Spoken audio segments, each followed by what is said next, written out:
Tyrannosaurus rex. Picture a T-Rex. 12 meters of bone and fury. 6 tons of muscle that could bite through steel. Now picture 2 of them trying to mate. The problem wasn't desire, it was architecture. Researchers believe T-Rex engaged in elaborate pre-mating behavior.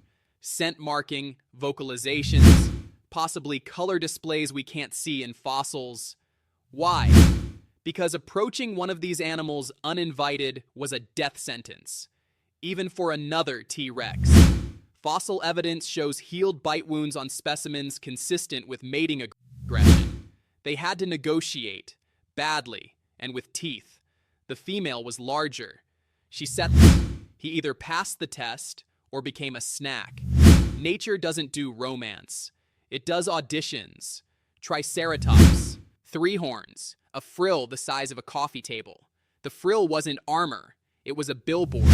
Researchers now believe Triceratops' frills were highly vascularized, meaning they flushed with blood, changing color during displays. 2 males locked frills and shoved. Fossils confirm it. Healed puncture wounds on frills match the horn positions of rival Triceratops exactly.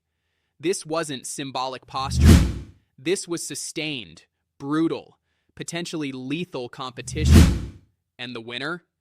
He didn't get to rest. The female still had to choose. All that blood and noise for an audition, she could still fail. The scars weren't badges of honor. They were application forms. Velociraptor. Velociraptor was not the 6-foot nightmare cinema promised. Roughly the size of a turkey, covered in feathers. But the mating behavior implied by its anatomy was something else entirely. Like modern birds, its closest living relatives, Velociraptor almost certainly had a cloaca, a single multi-purpose opening used for everything, including reproduction. Birds that share this trait often engage in a cloacal kiss, a brief and precarious physical contact. Now add the sickle claws, the 2-inch curved weapons on each foot that could puncture and grip. Researchers studying bird mating in feathered theropods suggest males used their feet and arms to grip females during mating, a process that left physical marks, small, fast, armed with hooks, and absolutely not careful about it. The fossil record doesn't show tenderness, it shows grip strength. Stegosaurus. Stegosaurus presents a problem that paleontologists have discussed with increasing seriousness. The plates and the tail made conventional mating geometrically difficult. 17 bony plates running the full length of the spine. A tail lined with 4-foot spikes called a thagomizer, capable of puncturing bone. The female had the same setup. How did this actually work? Current thinking suggests side mounting with extreme precision, or that their spines were more flexible than modern reconstructions imply. Either answer raises more questions than it resolves. Some researchers have proposed the plates were movable displays, flushing pink during courtship to signal readiness. So the ritual involved 2 heavily armored animals, circling, flashing color, calculating angles. Less courtship, more logistics problem. Brachiosaurus. Brachiosaurus weighed up to 60 tons. Its neck alone was 9 meters long. Mating at this scale required coordination that borders on the incomprehensible. The female's back sat meters off the ground. The male had to position and balance his full weight without injury to either animal. Fossil trackways show Brachiosaurus moved in herds, which implies some form of social selection. Males likely competed through neck displays, parallel walking, possibly neck wrestling similar to modern giraffes. But the actual mechanics of contact required physical trust at a scale no other animal on Earth has matched before or since. One miscalculation, tons of pressure. These animals reproduced successfully for millions of years. The engineering had to be precise. It had to be. The alternative was extinction.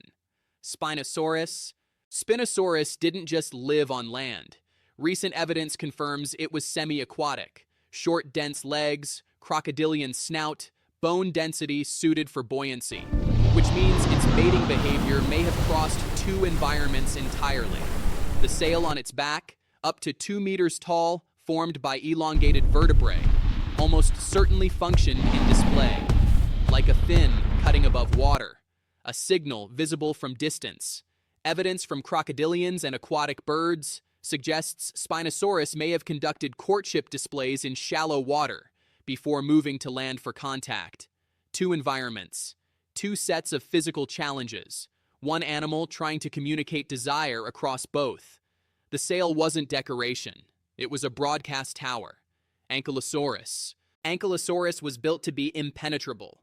Armored skull, fused bone plates across the back, neck, and flanks. A tail club that could shatter bone. Every surface was defense, except one. The underbelly was soft, and that was the only viable access point for mating, which means the most armored dinosaur on Earth had to, at some point, become completely vulnerable, rolling, positioning, exposing the one surface evolution forgot to protect. Researchers believe female Ankylosaurus displayed behavioral submission signals to males before contact, trust signals, vulnerability rituals in an animal built entirely around refusing to be vulnerable. The armor was everything it had, and reproduction required setting it aside entirely. Allosaurus. Allosaurus is where the fossil evidence stops being theoretical. Researchers studying Allosaurus specimens found bite marks on bones consistent with intraspecific biting. One Allosaurus biting another Allosaurus, not in predation, but concentrated on areas associated with mating aggression and courtship positioning. Neck, shoulders, back. These were not death wounds. They healed, which means the animal survived the encounter, carried the scars, and kept living. The biting was part of the ritual, not accidental, not incidental. Deliberate, repeated, apparently necessary contact that left permanent marks on bone. Every scar was a record, a ledger of reproduction written directly into the skeleton. Allosaurus didn't hide what mating cost, it preserved it. 66 million years later, we can still read every line. The bones we dig up are records of death, predation, competition, extinction.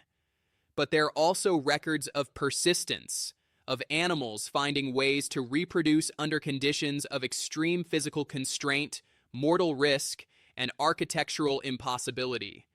They did it for 160 million years. The scars prove it. Stay curious.